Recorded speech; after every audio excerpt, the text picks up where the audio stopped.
Simulan na natin ang paggawa ng ating maliit na greenhouse, mga idol. Gagawa tayo ng hydroponic. Yan, 6x3 ang lapad, mga idol. Yan na, mga idol, may forma na tayo. Yung pauna na yan, gagayahin natin yan hanggang sa dulo, mga idol.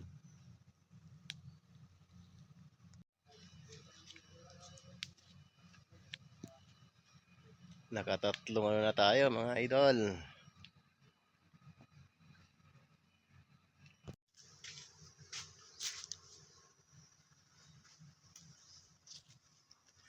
Bubong na lang sa kasahig ang kulang.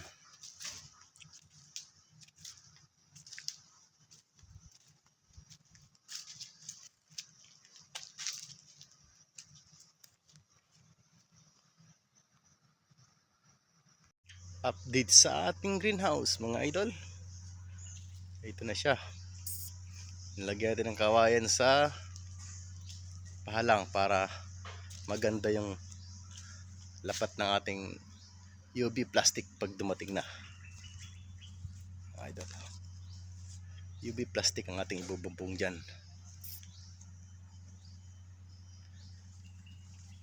mga idol. Update tayo sa ating ginagawang greenhouse. Ayan, mga idol, may dingding na. May dingding na siya, mga idol. Ayan. Nilagyan ko na rin ng mga patungan ng mga styro ko. Kratsky method lang pala ang gagawin natin dito, mga idol.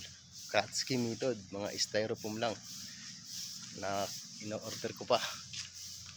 Ayan, yung diningding ko dyan, mga idol, ay ano lang, mga tinapong moskitero. Yan, okay na mga patungan natin. Tapos may pinto tayong improvised na pinto. Ayan o. Dilaglag lang siya, mga idol. Dilaglag. Ayan yung lock parang sa jeep. Uy. Nalaglag tuloy. Kasi mga idol. Oh. Ayan na yung pinto natin. May pinto na siya. Tapos pag bubuksan, lulukutin lang.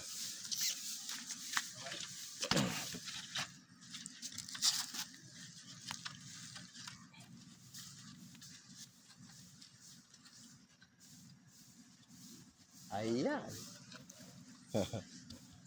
Lukot lang. Parang jeep ba?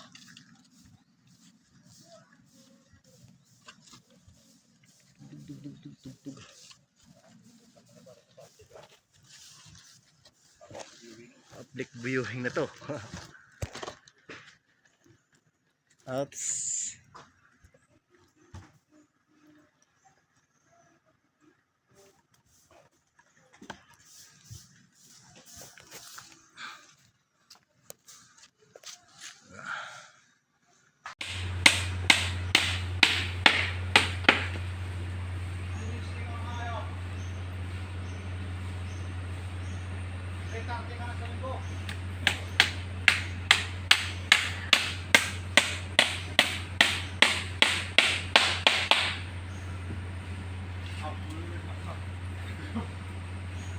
Mali pa putik ko. Ha? Pangre.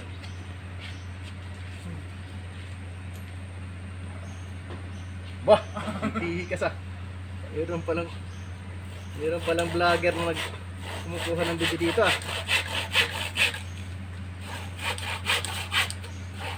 Totoo ba yan, sir?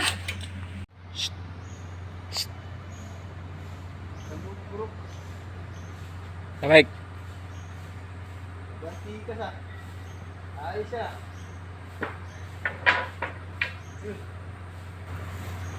Wala. Kahit na dingi, pwede na to. Siyada. Kala ko.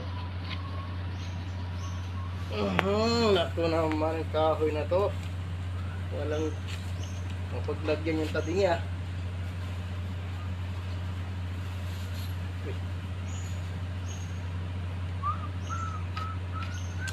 Yan lang yung lapis. Ang lapis natin ay langsang. Kahit anong posisyon, basta maputol. Lahat lang, basta baliin na.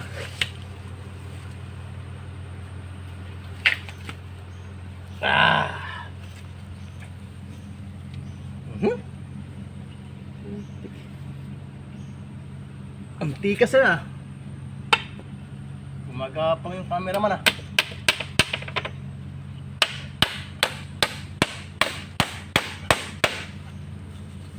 La la la la la.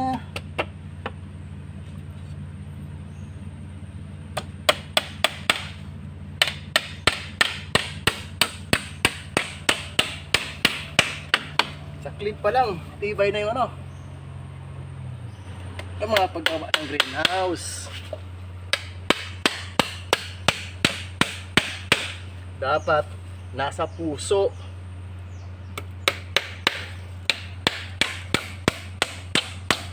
Nasa puso yan. Para maganda ang tubo ng iyong mga tanim mo, di ba? Tapos, bukas naman. Tanwag. So, kas mga idol, nabubungan na natin yung ating greenhouse. Yan siya.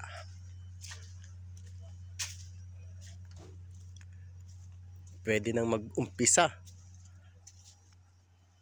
Pwede na mag-umpisa magtanim ng mga gulay. Dumating na kanina yung UV plastic. Ayun, kinabit ko agad mga idol. Excited na ako eh. Konting linis na lang to. Yan o.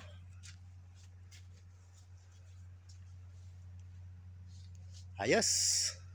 Umpisahan na ang ating gulayan. Gawa tayo ipit mga idol. Ipitin natin yung kabilang gilid ng ating greenhouse para hindi lipad ang hangin. Ano lang to, PVC pipe na hinati ko sa dalawa.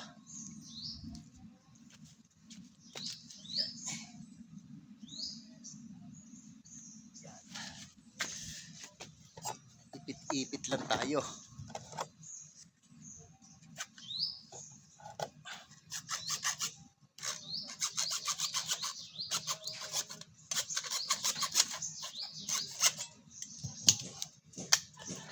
Siguradong matibay mga idol para talaga ilipad.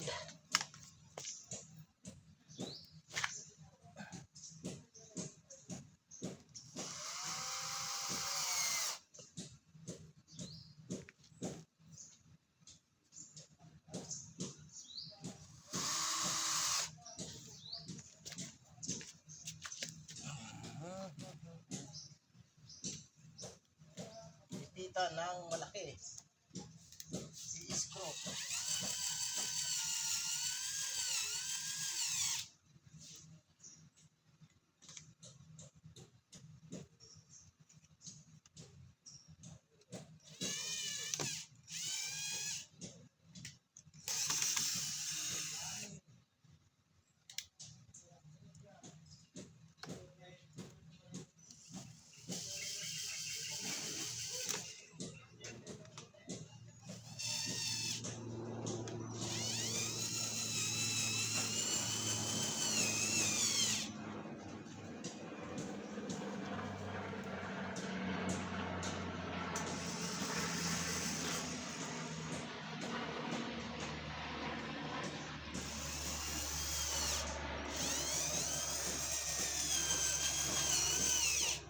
Yes. Salamat sa panonood mga idol. May ipit na yung greenhouse ko. Yan o, ganda, paikot. Sa wakas, magpupunla na tayo bukas. Andito na yung ready na lahat ng mga lagayan ng ating Kratsky method.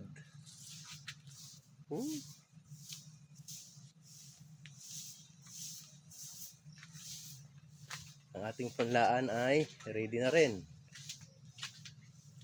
Yan mga idol oh. Tapos Nag-sterilize na rin ako ng Cocopet. Ito siya.